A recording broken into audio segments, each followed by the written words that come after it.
கிறிஸ்துவுக்குள் பிரியமானவர்களே, இன்றைய இறைவார்த்தை லூக்கா எழுதிய நற்செய்தி 9ஆம் அதிகாரம் 22 முதல் 25 முடிய உள்ள வசனங்கள்.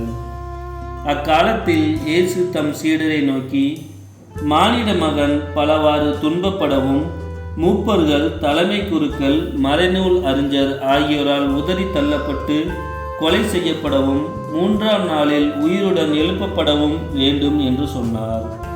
பின்பு அவர் அனைவரையும் நோக்கி கூறியது, என்னை பின்பற்ற விரும்பும் எவரும் தன்னலம் துறந்து தம் சிலுவையை நாள்தோறும் தூக்கிக் கொண்டு என்னை பின்பற்றட்டும்.